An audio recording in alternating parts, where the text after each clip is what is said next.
I still remember the exact words that made my stomach drop. Deal with this senile old woman. She's not going to last much longer anyway. Those words didn't come from a stranger. They came from my husband, and the woman he was talking about was his grandmother, the same woman who had welcomed me into her home when no one else did. At that moment, I realized I wasn't just married into a family, I had married into a family drama I never saw coming. I used to believe my marriage was solid, not perfect, but safe. We weren't rich, but we were stable, or at least that's what I told myself. My husband, Mark, was charming in public, the kind of man people trusted instantly. But behind closed doors, there were cracks I kept explaining away. It's just stress. He didn't mean it like that. Every family has issues. That was my favorite lie. His grandmother, Eleanor, lived with us. She was 87, sharp on some days, forgetful on others. But senile? No. She remembered kindness, and she gave it freely. She was the only one in Mark's family who ever asked how I was really doing.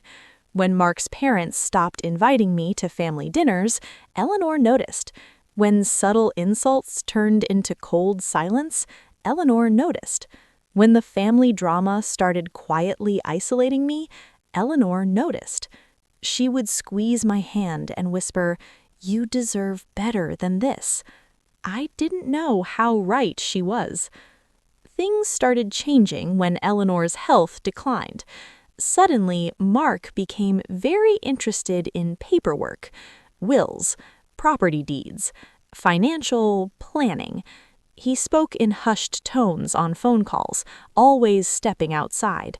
When I asked questions, he smiled, that rehearsed smile. "You worry too much." That was the beginning of the gaslighting. Slow, precise, invisible. The house felt colder. Conversations stopped mid-sentence when I entered the room, and every disagreement somehow became my fault. Classic family drama tactics. I just didn't recognize them yet. One evening, I overheard Mark talking to his mother. "She's too emotional," he said. "She won't understand. Just let me handle it." That's when I realized something was being handled without me, without my consent, without my knowledge, and definitely without Eleanor's. I wish I could say I confronted him right then. I didn't, because deep down, I still believed loyalty would protect me. I was wrong, very wrong, and the betrayal that followed didn't come like a storm. It came like a slow leak, quiet, patient, and destructive. By the time I understood the truth, the family drama had already wrapped itself around my life, and escaping it would require more than tears. It would require silence, patience, and a kind of revenge no one saw coming. At first, nothing obvious happened. That's how real family drama works. It doesn't explode, it seeps in. Mark didn't yell, he didn't accuse, he simply started editing reality. Whenever I brought up Eleanor's confusion about missing documents, he sighed like a tired parent. "She's old, you know that," he said. "Please don't make this harder than it already is." I began doubting myself. Was I misreading things? Was this just grief mixed with stress? That's the most dangerous phase of betrayal, when you start questioning your own instincts. Eleanor told me one morning that her checkbook was gone. Not misplaced, gone. Mark laughed when I mentioned it. She probably hid it somewhere and forgot. He never even looked up from his phone. But later that day, I saw him shredding papers in the garage. He jumped when he noticed me. "It's just old bills," he said quickly. Another small lie, another thread in the family drama tightening around my throat. The manipulation became routine. When Eleanor asked me directly if she still owned the house, Mark interrupted before I could answer. "Grandma, we've talked about this," he said gently, almost lovingly. "You asked me to take care of everything." She frowned, confused, embarrassed, and that's when I understood the strategy. Confuse the vulnerable, control the narrative, silence the witness. This wasn't chaos, it was calculated. I tried talking to Mark privately that night. He listened, then smiled. "You're being emotional again," he said. "I know you mean well, but you're overstepping." Overstepping? In my own home, in a situation that directly involved my life. Classic family drama deflection. He turned my concern into an attack, my questions into disrespect, and somehow I ended up apologizing. The isolation deepened. His mother stopped replying to my messages. His sister blocked me entirely. Family group chats went silent. For me, I was being erased in real time. Yet at dinner, they all smiled. They asked about work, they complimented the food. A performance. And Eleanor? She grew quieter each day. She stopped asking questions, which scared me more than anything.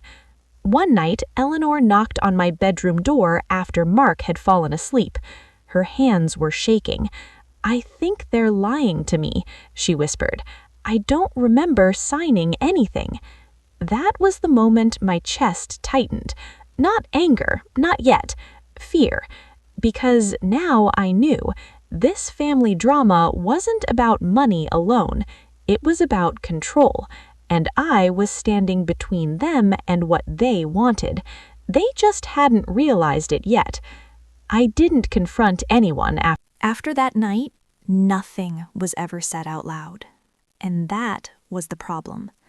The betrayal didn't explode, it crept. Mark became unusually gentle with Eleanor, almost performative. He made tea for her, sat beside her, asked questions he'd never cared about before. But when she wasn't looking, his eyes changed. Cold, calculating. That's when I understood something important about family drama. The loud fights aren't the most dangerous ones. It's the quiet coordination behind closed doors. One afternoon, Eleanor asked me to help her look for a folder. "It has some important papers," she said. "They keep moving things on me." That sentence stayed with me. They. Not him, not Mark. They. We searched her room together. Drawers, cabinets, under the bed. Nothing. Later that night, I saw Mark locking the study, a room Eleanor was never allowed into. That door had never been locked before. I started paying attention. The mail stopped coming to the house. Bank letters were suddenly digital only, and Mark began insisting Eleanor was confused, especially whenever she questioned him. "She's getting worse," he told his parents on speakerphone.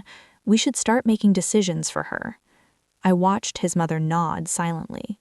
No one looked at Eleanor. That's when the family drama revealed its real face. Not anger, control. The gaslighting turned toward me next. When I asked why Eleanor wasn't included in conversations about her own life, Mark sighed heavily. "You're projecting," he said. "You've always been sensitive." Always.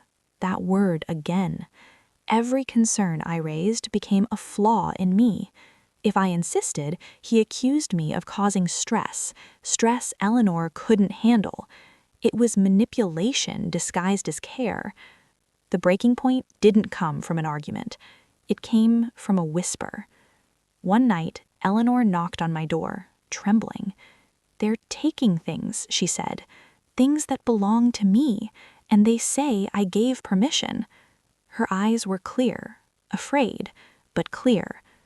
I felt something snap inside my chest. This wasn't misunderstanding anymore.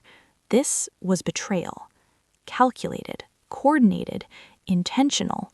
A full-scale family drama built on the assumption that Eleanor was too old to fight back and that I was too weak to notice. They were wrong about one of us. I didn't confront anyone, not Mark, not his parents. Instead, I did something they never expected. I listened. I watched. I collected silence the way others collect evidence, because I finally understood something crucial. In families like this, the first person to react loses. And I wasn't going to lose. Not to betrayal, not to gaslighting, and definitely not to a family drama that thought I was invisible.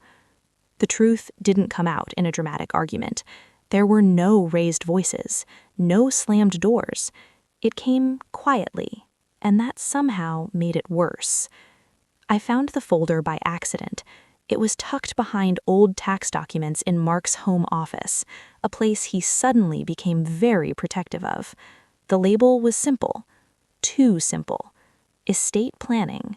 Eleanor. My hands were already shaking when I opened it. Inside were copies of documents I had never seen before. Power of attorney forms, medical directives, a revised will, and Mark's name everywhere. Sole decision maker. Primary beneficiary, full authority. I flipped through the pages again and again, hoping I had misunderstood. I hadn't. Eleanor's signature was there, shaky, inconsistent, nothing like the careful handwriting I knew. That's when my chest started to hurt. This wasn't just family drama anymore. This was something darker. That night, Eleanor had one of her clear evenings. She sat at the kitchen table, sipping tea, humming softly like she always did. I asked her gently if she remembered signing any new paperwork. She looked at me confused. "No, sweetheart," she said. "Mark said they were hospital forms. He told me not to worry." My vision blurred. In that moment, every strange conversation, every secretive phone call, every dismissive smile finally aligned. This wasn't care. This was control, and I was complicit because I trusted him. When Mark came home, I didn't confront him. Not yet. Instead, I asked a simple question. "Do you think Eleanor still understands everything she signs?" He didn't hesitate. "That's why someone has to step in. You know how she is now." There it was. Not concern, not love, just calculation. I watched the man I married rationalize erasing her grandmother's voice and mine in the same breath. This wasn't a misunderstanding. This was betrayal. I didn't cry that night. I sat on the bathroom floor, staring at the wall, replaying every moment I ignored, every time I defended him, every time I swallowed my doubts. That's the cruel part of family drama. It convinces you that silence equals peace. But silence only protects the guilty. The breaking point came 2 days later. Eleanor collapsed in the living room. As paramedics worked on her, Mark stood beside me, calm, too calm. "She wouldn't want extraordinary measures," he said quietly. I didn't scream. I didn't confront anyone. And I definitely didn't let them know what I had discovered. That was the moment I stopped reacting and started observing. Mark thought I was broken, his mother thought I was clueless, and the rest of the family, they barely noticed me anymore, which was perfect. In every family drama, there's a phase where the victim is underestimated. That's the most dangerous phase, for the people who think they've already won. I started paying attention to details I used to ignore. Emails left open on Mark's laptop, conversations that didn't quite add up, dates that overlapped when they shouldn't have. I didn't snoop recklessly. I learned their rhythm first. Every Sunday night, Mark drank too much and fell asleep early. Every Tuesday morning, his mother called about Eleanor's care. Every Friday, documents mysteriously appeared and disappeared from the desk. They were sloppy. They just assumed I was too emotional to notice. Classic family drama arrogance. I began quietly documenting everything. Not screenshots, not dramatic recordings, just clean, boring evidence. Dates, signatures, bank transfers labeled as medical expenses that never paid for a single doctor visit. And the most disturbing part? Eleanor had no idea. She still trusted Mark, still defended him when I hesitated, still believed blood meant loyalty. Watching that hurt more than the betrayal itself. But I kept smiling. I kept cooking dinner. I kept playing the role they assigned me. Because in a family drama like this, silence is power. Then I made my first move. A small one. I suggested hiring a professional elder care consultant, someone neutral, someone recommended by a friend. Mark hesitated for half a second. That was all I needed. I just want what's best for Eleanor, I said softly. No accusation, no tension. He agreed, too easily. People who think they're in control often agree too fast. The consultant started asking questions Mark hadn't prepared answers for. Why certain documents were signed so recently. Why Eleanor's supposed mental decline wasn't documented by a doctor. Why financial decisions were being rushed. Mark started snapping at me at home. "You're overstepping." I nodded, apologized, and kept going. The family drama began cracking from the inside. Mark's mother blamed him for being careless. He blamed her for pushing too hard. They whispered about me in separate rooms, unaware I had stopped being the common enemy. They were turning on each other, and I hadn't said a single aggressive word. One night, Eleanor looked at me and said, "You're very quiet lately." I smiled and answered honestly, "I'm just listening." She held my hand tighter than usual, as if she knew. And in that moment, I understood something important about family drama. The loudest revenge isn't anger. It's letting people destroy themselves while you stand perfectly still. Karma didn't arrive with sirens or shouting. It came quietly, like everything else in this family drama. The first crack appeared at Mark's workplace. One afternoon, he came home pale, his jaw clenched so tight I thought it might break. He said, "They're auditing my department," casually, too casually. I nodded, didn't ask questions, didn't react, because I already knew. The trust document I had shared, anonymously, wasn't dramatic.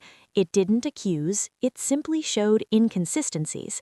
Numbers that didn't add up, signatures that didn't align, dates that raised eyebrows. The kind of thing that forces people to look closer. And once they looked closer, they couldn't unsee it. A week later, Mark stopped sleeping.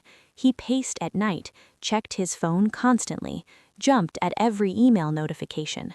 The confident man who once told me to deal with this sensual old woman was unraveling thread by thread. Meanwhile, his mother called every day. Her voice was sharp now, panicked. "They're asking questions about the house, about Eleanor's accounts, about why things were changed so quickly." The same woman who once treated me like I was invisible now needed me. I listened. I sympathized. I said nothing useful. Silent revenge isn't loud. It's watching people collapse under the weight of their own choices. Then came the letter, a formal notice challenging the validity of Eleanor's revised estate documents. Turns out, hospitals don't appreciate rushed signatures from elderly patients under medication, neither do courts, and neither does the rest of the family. Suddenly, Mark wasn't the golden son anymore. He was a liability. The whispers started, the same whispers I'd lived with for years, except now they weren't about me. That's how family drama works. It always needs a villain. The final blow came when Eleanor passed, peacefully, quietly. The funeral was tense, polite smiles, tight hugs, cold eyes. And then the reading of the will. Eleanor hadn't left everything to Mark. She'd left instructions. Instructions that triggered investigations, reviews, delays. What she had left me was simple. A letter. In her handwriting. I saw more than they think. Thank you for seeing me. That was it. No money, no property, just truth. And it burned hotter than any inheritance. After everything collapsed, I expected to feel victorious. I didn't. There was no cheering moment, no dramatic satisfaction, just silence. The house felt larger without Mark's voice echoing through it. The tension that once clung to the walls slowly dissolved, like dust finally settling. For the first time in years, I slept through the night. People often think revenge feels explosive, but silent revenge leaves something else behind: clarity. I didn't wake up angry anymore. I didn't replay conversations in my head, wondering what I should have said. The family drama that once consumed every thought was gone. Not because I won, but because I stepped out of the game entirely. Mark tried reaching out weeks later. Short messages, neutral words. I hope you're doing okay. We didn't mean for things to get this bad. That was the final form of gaslighting, turning betrayal into a misunderstanding. I never replied, not out of spite, but out of self-respect. Eleanor's room remained untouched for a long time. Sometimes I sat there alone, not crying, just breathing. She had seen the truth long before I did, and in her own quiet way, she had protected me. Not by fighting for me, but by leaving behind a mirror I couldn't ignore. Healing didn't come instantly. Some days I still questioned myself. How did I let it go on for so long? Why didn't I leave earlier? But then I remembered something important. Manipulation works precisely because it feels normal when you're inside it. That's how family drama traps people, not with chaos, but with familiarity. I learned that love doesn't demand silence. It doesn't require shrinking yourself to keep others comfortable. And loyalty, it should never cost you your dignity. The hardest lesson wasn't about Mark, it was about me. I had been trained to endure instead of choose, to tolerate instead of trust my instincts. Breaking that pattern was the real victory. Months later, my life looked simpler. No constant explanations, no walking on eggshells, no pretending everything was fine. Just peace. Quiet mornings, clear thoughts, and a future that finally belonged to me. I don't hate them. Hate would mean they still have power. Instead, I understand something now that I didn't before. Karma doesn't always arrive